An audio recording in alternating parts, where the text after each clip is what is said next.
Hi, this is going to be a guide about how to play kickball.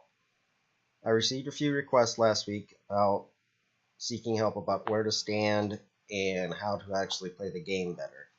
This is not to be condescending, this is only just to be helpful to help you enjoy the game more and without you thinking that you don't like the game or you don't understand it, and this is a way you can get the most out of playing kickball along with drinking beer and hanging out with people. First thing we're going to talk about is defense. So when you play defense, there's a lot of things that have to go on. One of the first things is when you have your home plate, you have first base, second base, third base, and then back to home. And this will tell you where to stand for what position you're playing. So the first position we're going to start with is the pitcher. Obviously, they stand in the middle. Then you have the catcher back there. The next one is going to be first base. Is going to be right there, and you don't want to stand directly on the base. You want to be a little bit off of it because people don't generally kick right down the line. So when they kick, they're going to kick right around in there. The second one is going to be second base. So once again, you don't want to be standing directly on the base because if the right behind second is the pitcher, so the pitcher will get anything up the middle. And then if you're going somewhere, the ball's not kicked to you, you run to second base and you cover that. The next one is shortstop. Once again, you want to play a little bit back and not directly on second base due to the pitcher being there. The only anomaly is the third baseman. And there's your invisible line that you can't go across until the ball is kicked. But the third baseman is going to stand directly on that line, and we'll get back to why later. So left field, wants to play their left center. If I could spell correctly, we have a left center person who stands about there. So let's put a dot here for left field and left center. Now the left center fielder has a little bit of variance of where they want to stand. They can stand closer to left field if they think the person's going to kick there, or they can stand closer to second. Same thing with right center, who has the ability to move about. But if the left center is going to play closer to second, the right center needs to play further away so you guys aren't on top of each other. Same thing if right plays close to second, left center needs to play further off. And then you finally have your right fielder, who's going to play right about there. Now, the big thing about this is you don't want to be 10 feet behind the base. The average male hits at about 250 feet, so you want to stand about 100 feet behind a base. You're going to sit there and think, oh my gosh, that's so far away. But trust me, it's not. And it's easier to run in than it is to run backwards to catch a ball. Now we finally have our rover, and the rover is going to cover everything that nobody else can get. Generally, you want this to be the fastest person. They have control of every single spot on the field. So your rover generally is going to want to cover this area over here between shortstop and second base because that's where most people kick it. And if they kick it over there, they have an easy throw to first for an out, whereas on the other side, the person could get a double or that's generally where people want to kick because it's harder to make that throw to first.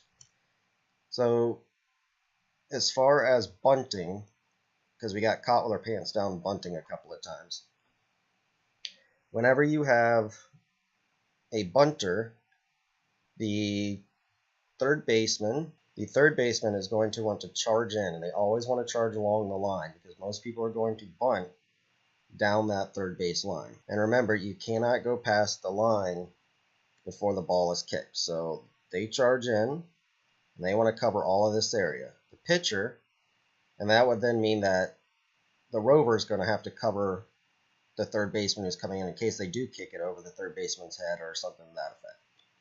And the third baseman wants to do this every single time. The pitcher is going to cover the left side of the field or right side of the field, depending on how you look at it. And the catcher is going to cover anything that is kicked short. So they're going to be in the back pocket of the kicker or bunter every single time that person runs up, right in their back pocket. And hopefully if it's a short kick, they can catch it and then throw to first. The first baseman will always stay on their base, and they will not ever try to go for a bunt. Let's talk a little bit more about what to do when you're in the field. So let's say you're in the outfield and you're playing right field, and you get the ball and you're like, oh my gosh, I have no idea what to do. Throw the ball in. Don't throw it amongst the outfielders. Don't look around. As soon as you get it, throw it somewhere into the infield. Somebody will pick it up. But try to aim for a person, but if you can't, just get it in the infield. Because once you get into the pitcher, it's a dead ball, and the play cannot go on anymore. And dead balls are good because it prevents people from throwing the ball away and doing all that stuff. Now, let's talk about offense. Offense is a lot of fun once you're able to start kicking the ball consistently and able to get on base a lot. But don't ever get frustrated if you don't get on base. It's okay. So on offense, so there's home, first base, third base. There's our magical line. If you, guy or girl, are finding yourself that you're kicking it just past the pitcher or not even to the pitcher and all your balls are going straight up in the air and you don't seem to have any power, you might want to try bunting. It'll make your life a whole lot easier and you'll get on base a lot more often as opposed to getting easy pop-up outs until you can learn how to kick better. So to do a bunt, it's super easy. Generally, you just want to run towards home plate at an angle facing towards first. Just let the side of your foot touch the ball. Don't have to kick it or anything. And with that momentum, it will generally put it right where I'm drawing, right around there. That is the hardest throw to make in all of kickball. It is the longest, it is the hardest, because by the time they get the ball, you're already there. So if you want to kick down first, you want to kick it short or deep to force the first baseman to make a choice to come off or stay there. And it makes the pitcher go the longest run to get there. However, first base is generally an out. You almost always want to kick down third base. You don't want to kick back to the pitcher or bunt back to the pitcher anywhere in the middle. Those are easy outs. And remember, just run up to the ball, hit it with the inside of your foot, and just tap it. You don't even have to swing or kick or anything. Speaking of kicking, if you find yourself popping up, it's because you're kicking with the toe and you have your foot pointed upwards. Wherever your toe's going is where the ball's going. As you can see, the trajectory lines towards going upwards. This is why you pop up. What you want to do is point your foot downwards and kick with the laces to hit the ball, and you can see the trajectory is a lot straighter this way. But you also have to lean forward as well. So you almost want to be over exaggerating and have your head way forward over your head, over your feet, and almost slunched over.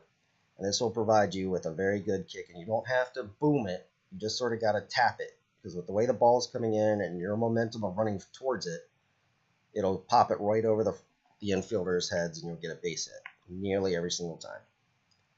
Or at least a solid hit. Now, how to kick with your laces. There's plenty of websites about how to kick with your laces. And once you get that up, because for some reason I am a really slow typer, you will find plenty of videos. If we get back to where we need to be,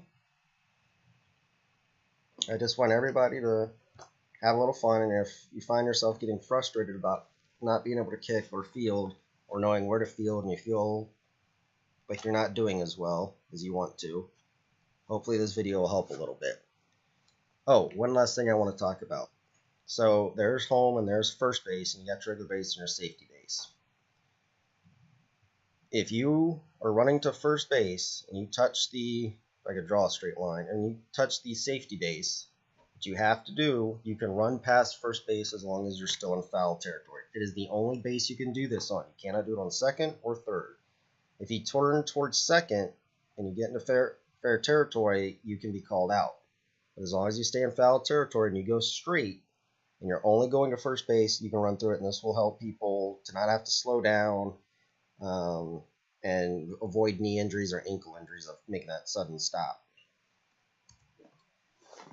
I hope you were able to learn something from this, and if you ever have any questions, feel free to ask. This is a judgment-free zone. Nobody will make fun of you. Have a good day.